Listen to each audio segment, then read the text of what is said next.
जादुई मटर की खेती। बूढ़ी अम्मा सूखी रोटी खा रही थी। कालू, ओ कालू, ले आकर तू भी रोटी खा ले। बूढ़ी अम्मा की आवाज सुनकर कालू भागकर आता है और उसके मुंह में एक थैली थी। अरे, अब ये क्या उठा कर ले आया है? बस जो भी मिलता है उसे उठा लेता है। मैं तेरी न पिटाई कर दूंगी। चल इधर आ, रोटी खा ले। कालू कुत्ता वो थैली आंगन में फेंक देता है और फिर रोटी खाने लगता है। कुछ देर के बाद अम्मा आंगन में झाड़ू लगा रही थी तो वो उस थैली को उठाती है। अरे, इस थैली में तो कुछ है। पता नहीं किसकी थैली उठा कर ले आया है। अम्मा उस थैली को खोलकर देखती है तो उसमें मटर के दाने थे। अरे, मटर के दाने! लगता है किसी ने मटर के बीज संभाल कर रखे थे और ये कालू इन्हें यहाँ उठा कर ले आया है। ऐसा करती हूँ, इन्हें अपने खेत में लगा देती हूँ। बूढ़ी अम्मा कुछ बीज लेकर अपने खेत में जाती है। हाँ, यहीं बो देती हूँ। पता नहीं कितने पुराने बीज हैं, अंकुरित होंगे भी या नहीं। और बूढ़ी अम्मा उस खेत में वो मटर के बीज बो देती है। ये बूढ़ी अम्मा रामपुर गांव में अकेले रहती है। अम्मा की झोपड़ी में उसका एक कालू नाम का कुत्ता भी है जो हमेशा उसके साथ रहता है। कहने को तो उनका एक बेटा भी है, लेकिन वो अपनी पत्नी के साथ शहर में रहता है और कभी भी अपनी माँ से मिलने तक नहीं आता और ना ही उन्हें कभी पैसे भेजता है। उसे तो शायद ये भी नहीं पता होगा कि उसकी माँ जिंदा भी है या नहीं। बूढ़ी अम्मा को जानवरों से बहुत प्यार है। कालू कुत्ते के अलावा कई बार यहाँ पर कुछ आवारा जानवर भी आते हैं जो झोपड़ी के आगे लगे पेड़ की छाया में बैठ जाते हैं और बूढ़ी अम्मा उन्हें पानी पिला दिया करती है। बूढ़ी अम्मा के पास खाने के लिए कुछ ज्यादा तो नहीं था। उसके खेत में जो भी थोड़ी बहुत सब्जी होती, बस उसी से काम चलता था। अम्मा अपनी झोपड़ी के बाहर बैठी थी। क्या फायदा ऐसे बेटा पैदा करने का जो कभी अपनी माँ से मिलने तक नहीं आता।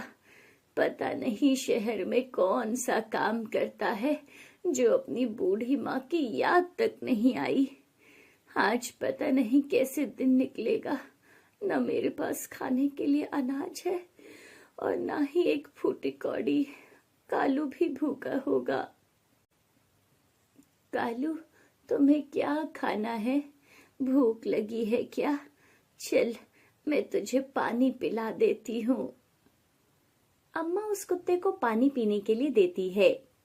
ये कुत्ता भी हमेशा इस अम्मा की कुटिया के पास आकर बैठा रहता है, मानो उसका अम्मा के साथ कोई रिश्ता हो।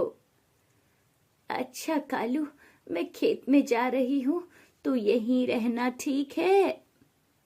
बूढ़ी अम्मा खेत में जाती है तो वो देखती है कि वहां मटर के पौधे लगे थे और उसमें बहुत सारे मटर आए थे। हे भगवान, ये कैसा करिश्मा है! अभी कल ही तो मटर के बीज बोए थे और आज इनमें मटर भी लग गए। ये तो जादुई मटर हैं। मुझे तो लगा था ये मटर के बीज अंकुरित भी नहीं होंगे शायद, लेकिन देखो, यहाँ तो बहुत सारे मटर लगे हुए हैं। बूढ़ी अम्मा मटर तोड़ने लगती है, लेकिन मटर बहुत ज्यादा थे। मैंने तो काफी सारे मटर तोड़ लिए हैं। इनकी तो वो 3 से 4 बार सब्जी बन जाएगी। हाँ। बूढ़ी अम्मा अपनी साड़ी के पल्लू में मटर डालकर लेकर आ रही थी, तभी सामने से एक सब्जी वाला आता है। सब्जी ले लो, सब्जी, ताजा ताजा सब्जी ले लो। अरे भाई सुनो, ये मेरे पास कुछ मटर है, तुम ये मटर मुझसे ले लोगे, उन्हें भी बेच देना और मुझे कुछ पैसे मिल जाएंगे। अरे अम्मा, मैं सब्जी बेचने आया हूँ, लेने नहीं। चलो ठीक है, कितने मटर हैं तुम्हारे पास? अम्मा सारे मटर उसकी ठेली पर डाल देती है। इसके बदले मैं आपको 100 रुपए दूंगा, ठीक है? ठीक है बेटा, 100 रुपए ही दे दो। सब्जी वाला अम्मा से मटर लेता है और उन्हें 100 रुपए देता है। इसका दुकान से जाकर आटा ले लेती हूँ। अम्मा उस 100 रुपए से आटा और आलू लेती है और खेत से कुछ और मटर तोड़ती है। कालू भी अम्मा के पीछे पीछे घूम रहा था। कालू, आज हमारे घर में भी आलू मटर की सब्जी और रोटी बनेगी, फिर हम पेट भर के खाना खाएंगे। कालू दुम हिलाता हुआ अम्मा को देख रहा था। शाम को अम्मा सब्जी और रोटी बनाती है और कालू को भी पेट भरकर रोटी खिलाती है। शुक्र है भगवान, हमें भी पेट भर के खाना नसीब हुआ। उसके बाद वो दोनों सो जाते हैं। अगली सुबह अम्मा खेत में मटर देखने जाती है। अरे, आज तो कल से भी ज्यादा मटर लगे हैं। बूढ़ी अम्मा एक टोकरी भरकर मटर तोड़ती है। वो सब्जी वाला आएगा तो आज भी उसको ये मटर दे दूंगी। सुबह से दोपहर हो गई थी, तभी वहां सब्जी वाला आता है। सब्जी ले लो, सब्जी, ताजा ताजा सब्जी ले लो। अम्मा उसके पास जाती है। बेटा, मेरे पास आज एक टोकरी मटर है, इनको भी बेच देना। उनमें से आधे पैसे तू रख लेना, आधे मुझे दे देना। अरे, ये बुढ़िया तो हर रोज ही आ जाती है, लेकिन कुछ भी हो, उसके मटर हैं तो अच्छे। कल हाथों हाथ ही बिक गए थे। अच्छा अम्मा, कितने मटर हैं? बेटा, मुझे ऐसे तो नहीं पता, लेकिन एक टोकरी मटर है। ठीक है अम्मा, मैं मटर ले तो लूंगा, लेकिन मैं आपको बाजार वाला दाम नहीं दूंगा, उससे थोड़ा कम ही दूंगा। कोई बात नहीं बेटा, तुझे जो सही लगे वो दाम पर दे दे। उसके बाद वो सब्जी वाला बूढ़ी अम्मा से मटर की टोकरी लेता है और वो मटर पूरे 15 किलो थे। अम्मा, ये मटर तो 10 किलो है। सब्जी वाला अम्मा को उन मटर के 500 रुपए देता है। अम्मा 500 रुपए लेती है और उन पैसों को अपने माथे से लगाती है। बहुत बहुत धन्यवाद बेटा, भगवान तुम्हें हमेशा खुश रखे। वो सब्जी वाला बहुत लालची था। वो बूढ़ी अम्मा को मटर के बहुत कम पैसे देता था और ऊपर से 15 किलो मटर को 10 किलो बताता है। इधर बूढ़ी अम्मा आज बहुत खुश थी। जो भी हो, इस मटर की वजह से मेरे घर में दाल रोटी तो आने लगी है। दूसरी तरफ उन मटर की वजह से सब्जी वाले की सारी सब्जियां बिक जाती थी। रात को अम्मा अच्छा खाना बनाकर खाती है और अपने कालू कुत्ते को भी खाना देती है। उसी रात सब्जी वाला अपने घर पर खाना खा रहा था। उस बुढ़िया के मटर में कुछ तो बात है। ठेली पर आते ही सारे मटर बिक जाते हैं और मेरी सारी सब्जियां भी बिक जाती है। क्यों ना मैं खुद ही सारे मटर तोड़ लूं, फिर सारा लाभ मुझे ही होगा। हाँ हाँ हाँ, यही करता हूँ। अभी जाकर उसके खेत से सारे मटर तोड़ लेता हूँ। रात हो जाती है। सब अपने अपने घरों में सो रहे थे। रात के अंधेरे में सब्जी वाला अम्मा के खेत में जाता है और चुपके चुपके सारे मटर तोड़ लेता है। इस बुढ़िया ने तो काफी अच्छी किस्म के मटर लगाए हैं। अरे देखो तो, 2 बोरी मटर तोड़ चुका हूँ, लेकिन अभी भी खेत में इतने सारे मटर लगे हुए हैं। सब्जी वाला जल्दी जल्दी दोनों बोरियां अपनी ठेली पर रखता है और उन्हें अपने घर लाकर एक कमरे में रख देता है। कल सुबह बाजार में जाकर इन मटर को बेच दूंगा और खूब पैसे कमाऊंगा। अगली सुबह अम्मा सोकर उठती है। क्यों रे कालू, रात को इतना क्यों भौंक रहा था? मुझे ठीक से सोने भी नहीं दिया। उसके बाद बूढ़ी अम्मा खाना बनाकर खाती है और कालू को भी खाना देती है। अच्छा कालू, मैं अभी खेत में जा रही हूँ और मटर तोड़ लूं, वो सब्जी वाला भी आता ही होगा। अम्मा खेत में जाती है तो वहां पहले से ही बहुत सारे मटर तोड़कर रखे हुए थे। हे भगवान, ये मटर किसने तोड़ दिए? कहीं कोई चोर तो नहीं आया था खेत में। अम्मा इधर उधर देखती है लेकिन वहां कोई नहीं था। आखिर ये इतने सारे मटर किसने तोड़े होंगे और कोई इन्हें यहाँ क्यों छोड़कर गया होगा। इतने मटर तो वो सब्जी वाला भी नहीं लेगा। ऐसा करती हूँ, कुछ मटर सड़क के किनारे रख लेती हूँ, कोई ना कोई तो यहाँ से खरीद ही लेगा। दूसरी तरफ वो सब्जी वाला सोकर उठता है और वो बहुत खुश था। आज तो खूब पैसे कमाऊंगा। और वो उस कमरे में जाता है। सब्जी वाला जैसे ही देखता है कि उसके कमरे में मटर की जगह बहुत सारे सांप थे और मटर की बोरियां जो उसने वहां मटर से भरकर रखी थी वो भी खाली थी। इतने सांप को देखकर सब्जी वाला चिल्लाता हुआ वहां से भागता है। अरे बचाओ, ये सांप कहाँ से आ गए। वो बहुत डरा हुआ था। सब्जी वाला वहां से भागता हुआ अम्मा के पास जाता है। ये सब कैसे हो गया? मैंने तो कमरे में मटर रखी थी, फिर वहां सांप कहाँ से आ गए? कहीं वो अम्मा ने कोई जादू तो नहीं कर दिया। सब्जी वाला भागता हुआ उस अम्मा के पास पहुंचता है। बूढ़ी अम्मा सड़क के किनारे बैठी थी और उसके पास बहुत सारे मटर पड़े थे। तभी एक गाड़ी वहां आकर रुकती है। अरे अम्मा जी, मटर कैसे दे रही हो? बेटा, 50 रुपए के 1 किलो हैं। अम्मा, पहले मैं एक मटर खा कर देख लेता हूँ, मटर मीठे भी हैं या नहीं। हाँ हाँ बेटा, क्यों नहीं, खाकर देखो। आदमी मटर खाकर देखता है। ओह, ये मटर तो बहुत मीठे हैं अम्मा जी। आप ऐसा करो, मुझे 2 किलो मटर दे दो। हाँ हाँ बेटा, 2 किलो मैं पैक कर देती हूँ।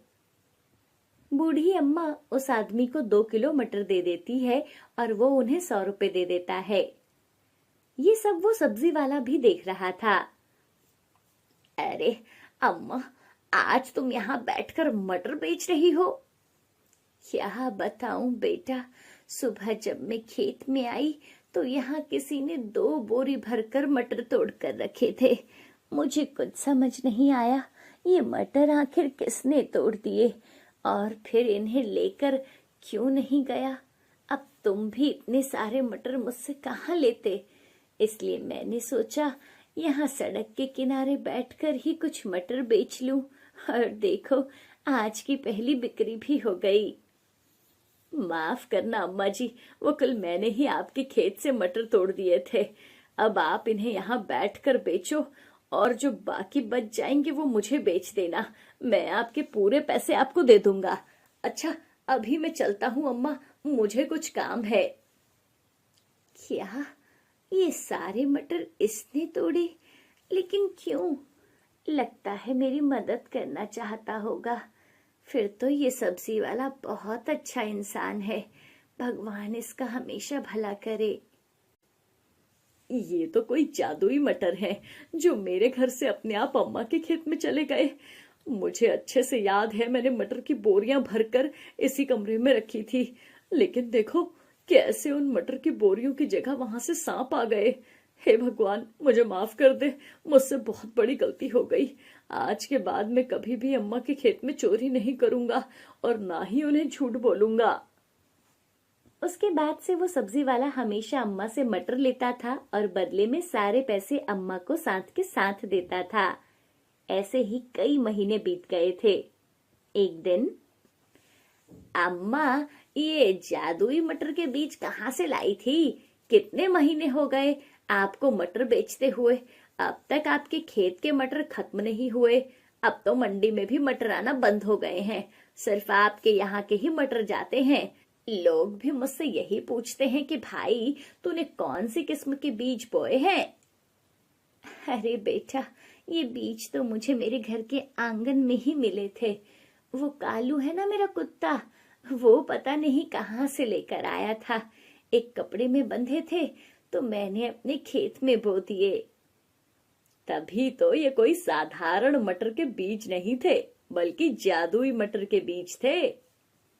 पता नहीं कालू ये जादुई मटर कहाँ से लाया होगा? कहीं से भी लाया हो। इस जादुई मटर से मेरे और कालू के जीवन में खुशियां आ गई हैं। अब कम से कम हमें किसी से मांग कर तो नहीं खाना पड़ता। अब अम्मा के पास पैसे की कोई कमी नहीं थी। वो उन पैसों से जरूरतमंद लोगों की भी मदद किया करती थी। ये है रामपुर गांव, जहाँ सभी हंसी खुशी से खेती बाड़ी का काम करके अपना जीवन यापन किया करते थे। उसी गांव में भोला अपनी माँ और छोटे भाई श्याम के साथ रहता था। माँ, मैं खेत में जा रहा हूँ। खेत में गाजर के बीज बोने हैं। अरे, ये श्याम कहाँ है? उसे भी साथ ले जा बेटा। लगता है वो अपने दोस्तों के साथ कहीं गया हुआ है माँ। भोला अपने खेत में आता है और काम करने में जुट जाता है। भोला गाजर की खेती करता था। पूरे गांव में सबसे अच्छी गाजर भोला के खेत में ही हुआ करती थी। श्याम भी कभी कभी भोला की खेत में मदद किया करता था। भोला का काम बहुत अच्छे से चल रहा था। घर का सारा खर्चा भोला ही संभालता था। दूसरी तरफ श्याम को भोला से बहुत जलन होती थी। हर बार भैया की ही तारीफ होती है। मैं चाहे कितनी भी खेती में मदद कर लूं, लेकिन अंत में सब भाई ही ले जाते हैं। घर के सभी खर्च का हिसाब भी भोला ही करता था। शाम को अगर कोई भी चीज लेनी होती थी तो उसे भोला से मांगनी पड़ती थी, जिस वजह से श्याम गुस्से में रहने लगा था। एक दिन श्याम के कुछ दोस्तों ने बाहर जाने का सोचा। अब भैया, मैं अपने दोस्तों के साथ शहर घूमने जा रहा हूँ, मुझे कुछ पैसे चाहिए। आखिर तुम कब तक अपने दोस्तों के साथ ऐसे ही घूमते रहोगे? हर रोज खेत में आकर मेरी मदद किया करो। वैसे भी इस वक्त हमें खेती पर ध्यान देना है। मैंने फसल पर बहुत खर्चा किया है। अब तो ज्यादा पैसे भी नहीं बचे। अब हम फसल बर्बाद नहीं कर सकते। तुम्हें जाना है तो तुम कभी और चले जाना। श्याम अपने बड़े भाई भोला की बातें सुनकर वहां से गुस्से में चला जाता है और गुस्से में वो घर से बाहर निकल जाता है। तभी श्याम का दोस्त सूरज श्याम से कहता है, अरे क्या हुआ, इतना परेशान क्यों हो? और घूमने तो चल रहे हो ना? नहीं यार, भैया ने पैसे देने से इनकार कर दिया है। कहते हैं इस बार खेती में कुछ ज्यादा समस्या आ गई है, सारे पैसे उधर ही खर्च हो गए हैं। अरे, पूरे गांव में तो तेरे खेत के ही गाजर अच्छी होती है और तुझे ही पैसे की कमी आ रही है। ये कैसे हो सकता है? भैया ने तो ऐसा ही कहा है। अरे भाई, वो खेती तेरी भी तो है ना। मैं तो कहता हूँ तू अपनी खेती अलग से शुरू कर दे। और इतने सालों में अब तू भी गाजर की खेती करना सही तरीके से सीख ही गया होगा। फिर तू अपनी खेती कर और अपने पैसे जहाँ मन करे वहां खर्च किया कर। अपने दोस्त की बात सुनकर श्याम अपने घर आ जाता है। माँ, भैया से बोल देना अब मैं अपने अलग से खेती किया करूंगा। अलग खेती तो तब करेगा ना जब खेत में काम करने जाएगा। पूरा दिन तो आवारा दोस्तों के साथ घूमता रहता है। आया बड़ा अलग खेती करने वाला, सुबह होते ही सब भूल जाएगा। श्याम की माँ को लगता है कि श्याम बस ऐसे ही बोल रहा है। अगले दिन श्याम खेत की दूसरी ओर से अपनी खेती करना शुरू कर देता है। भोला समझ नहीं पा रहा था कि आखिर ये श्याम के दिमाग में क्या चल रहा है। अरे छोटे, अभी नई मूली नहीं लगानी है तो इस तरफ जुताई क्यों कर रहा है? चल, आज गाजर के फसल में पानी लगाना है। नहीं भैया, अब से आप अपनी खेती अलग करेंगे और मैं अपनी अलग करूंगा। मैं क्या करता हूँ क्या नहीं, उससे आप मतलब नहीं रखिए। श्याम की बात सुनकर भोला को बहुत अजीब लगता है, लेकिन भोला श्याम से कुछ भी नहीं कहता। श्याम अपनी खेती करना शुरू कर देता है। वो रोज आकर अपने खेत में काम करता था और पैसे कमाने के सपने देख रहा था। एक दिन जब श्याम अपने खेत से गाजर की फसल बाजार बेचने गया, मगर बहुत ही कम लोगों ने उसकी गाजर खरीदी। सभी लोग भोला से ही गाजर खरीद रहे थे। तभी वहां सूरज भी आता है। अरे देख श्याम, तुम्हें अपने भैया को ये काम करने से ना रोकना होगा, तभी जाकर तेरी गाजर की बिक्री होगी। वैसे भी लोगों का कहना है कि तेरी गाजर कुछ खास नहीं है जितनी कि तेरे भैया की है। श्याम गुस्से में बैठा सब्जी बेच रहा था। उसकी गाजर कोई खरीद नहीं रहा था। सब लोग भोला से ही गाजर खरीद रहे थे। दूसरी तरफ ये सब देखकर भोला को अच्छा नहीं लगता। वो श्याम के पास जाता है। मुझे तुम्हारी मेहनत और लगन देखकर बहुत अच्छा लगा, पर तुम उदास मत हो। मैं तुम्हें ये काम सिखा दूंगा। इस काम को करने के लिए बहुत मेहनत लगती है। तू भी वक्त के साथ ये सब सीख जाएगा। आप तो खुश हो रहे होंगे, आखिर आपकी ही गाजर बिक रही है, क्यों? ऐसा बोलकर श्याम अपना सामान बांधकर वहां से चला जाता है। श्याम अपने खेत की गाजर को कुछ दवाइयों का छिड़काव करता है। अब देखना मैं कैसे इसे बेचकर पैसे कमाऊंगा। 2 दिन के बाद श्याम फिर से अपने खेत की गाजर निकालता है। उस दिन भोला ने भी गाजर निकाली थी। दोनों भाई अपनी अपनी गाजर खेत में अच्छे से बांध कर रख देते हैं। रात को जब दोनों भाई घरों में सो रहे थे, तब श्याम अपने भाई के खेत की गाजर उठाकर अपने खेत में रख देता है और अपने खेत की गाजर भोला के खेत में रख देता है। जैसे ही श्याम गाजर को अपने खेत में रखकर सोने जा रहा था, तभी उसने देखा कि गाजर अचानक से खुद बड़ी होती जा रही है। सभी गाजर रुकने का नाम ही नहीं ले रही थी। वो सभी गाजर धीरे धीरे बहुत बड़ी होती जा रही थी।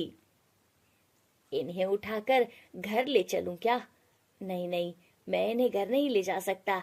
ये गाजर अगर ऐसे ही बढ़ती रही तो ये सारे मेरे घर में ही नहीं आ पाएगी और सबको मेरी चोरी का पता चल जाएगा। श्याम सारी गाजर उठाकर भोला के खेत में वापस रखकर अपनी गाजर लेकर वापस आता है। श्याम को कुछ समझ नहीं आ रहा था कि ये सब क्या हो रहा है। अगली सुबह जब भोला अपनी गाजर बेचने बाजार आया, तब सारी गाजर अपने साधारण आकार में ही थी। ये कैसे हो सकता है? भैया के खेत में गाजर रखते ही अपने सही आकार में आ गई और मेरे खेत में आते ही वो लगातार बढ़ने लगी। आखिर ये सब क्या है? अगले दिन शाम भोला के खेत से फिर गाजर उठाने लगता है। तभी उसे अचानक से बिजली का झटका लगता है। आह! ये क्या था? श्याम तुरंत उठकर खड़ा हो जाता है और गाजर को देखता है। फिर जैसे ही वो दोबारा उसे उठाने लगता है, उसे फिर से बिजली का झटका लगता है। श्याम समझ जाता है कि ये सब इस गाजर की वजह से हो रहा है। श्याम अपने घर जाता है। आज से मैं सारी गाजर ही बर्बाद कर दिया करूंगा। अगर गाजर ही नहीं रहेगी तो लोग इससे खरीदेंगे कैसे? हाँ, आज इसे ही बर्बाद कर दूंगा।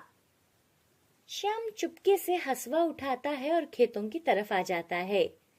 भोला की भी आंख खुल जाती है और वो श्याम का पीछा करता है। खेत में जाकर श्याम भोला की सारी गाजरों को काटना शुरू करता है। जैसे ही वो हसुआ से गाजर को काटने लगता है, तो हसुआ उसकी तरफ मुड़ जाता है और उसे घायल कर देता है। तभी भोला भागकर वहां आता है और श्याम को बचाता है। तुम ये क्या करने की सोच रहे थे? तुम्हें पता भी है आज मैं नहीं आता तो तुम्हारी जान भी जा सकती थी। श्याम भोला को अपने गले लगाकर रोने लगता है। मुझे माफ कर दो भैया, मैं सब बर्बाद करना चाहता था। तभी भोला श्याम को बताता है कि एक बार उसके पास एक मुसाफिर आया था जिसके पास कुछ भी नहीं था। तब उसने उस मुसाफिर को अपनी सारी जमा पूंजी दे दी और उसकी मदद की, क्योंकि उसकी हालत बहुत खराब थी। और तभी से उस मुसाफिर ने भोला को एक अनोखी गाजर की खेती करने की तरकीब बताई थी, जिस वजह से वो गाजर पूरे गांव में सबसे प्रसिद्ध गाजर होगी और कोई भी उसे चुराना या खराब करना चाहेगा तो उस इंसान के साथ बहुत बुरा होगा। बाद में उसे पता चला था कि वो कोई आम मुसाफिर नहीं, बल्कि एक माने हुए ऋषि मुनि थे। इसलिए मैंने तुम्हें कहा था कि मैं तुम्हें सही तरीका सिखाऊंगा, मगर तुम तो गलत ही काम करने पर लगे हो। और तुम ही बताओ, मैं अपने भाई की तरक्की से क्यों जलूंगा भला? मुझे माफ कर दीजिए भैया, मैं आपके प्यार को कभी नहीं समझ पाया। मुझे लगा आप सिर्फ अपना सोचते हैं, और अब मैं हमेशा आपके साथ ही काम करूंगा भैया। उसके बाद दोनों भाई मिलकर जादुई गाजर की खेती करने लगे।